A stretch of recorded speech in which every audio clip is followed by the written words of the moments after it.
নমস্কার বন্ধুরা, আজকে দারুণ স্বাদের এবং একটা হেলদি রেসিপি নিয়ে হাজির হয়ে গেলাম।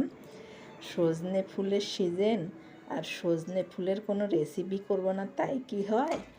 এই যে আমি সজনের ফুল নিয়ে নিয়েছি, সজনের ফুলগুলো বেছে এবার জলে কয়েকবার ধুয়ে নেব পরিষ্কার করে। এই যে এইভাবে জলের মধ্যে দিয়ে নেড়ে চেড়ে ধুয়ে নেব। ধুয়ে নেওয়া হয়ে গেছে। এর মধ্যে আমি দিয়ে দিয়েছি স্বাদ মতো নুন, পরিমাণ মতো হলুদ, আর কয়েকটা লঙ্কা কুচি করে দিয়ে দিয়েছি। আর দিলাম একটু বেসন আর একটু চালের গুঁড়ি। এগুলো এখন ভালো করে মিশিয়ে নেব। যদি মনে হয় একটু জল লাগবে, কারণ আমি সজনের ফুলটা ধুয়ে অনেকক্ষণ ঝরা দিয়ে রেখেছিলাম, জলটা ঝরে গেছে। যদি মনে হয় একটু জল লাগবে তাহলে একটুখানি জল দিয়ে নেবে। এই যে একটুখানি জল দিয়ে নিয়ে সুন্দর করে আমি মেখে নিলাম। তারপরে এরকম শেপ দিয়ে নেব, বড়ার শেপ। এদিকে ওভেনে কড়াই বসিয়ে দিয়েছি, কড়াই গরম হয়ে গেছে। দিয়ে দিলাম সর্ষের তেল। সর্ষের তেলটা কড়াইয়ের চারিদিকে ছড়িয়ে দিলাম। এইবার ওই বড়াগুলো আমি একটা একটা করে তেলের মধ্যে দিয়ে দেব। আমি কিন্তু খুব ডুবো তেলে ভাজবো না, অল্প তেলেই আমি ভেজে নেব এপিট ওপিট করে।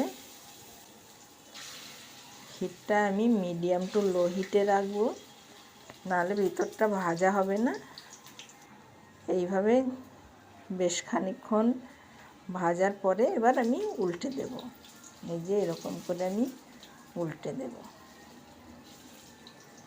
তোমরা কারা কারো সজনে ফুলের রেসিপি খেয়েছো এই বছর? সজনে ফুলের বড়া বা আলু দিয়ে ভাজা কে কে খেয়েছো একটু কমেন্ট করে জানিও। আজকে যদি কোনো নতুন বন্ধু এসে থাকো আমার ভিডিও দেখতে, তাহলে আমার পেজটিকে ফলো করে দেওয়ার অনুরোধ রইল। এই যে সবগুলো এইভাবে আমি উল্টে পাল্টে ভেজে নেব। ভিডিওটা যদি ইউটিউব থেকে দেখে থাকো তাহলে আমার পেজটিকে সাবস্ক্রাইব করে দিও। দেখো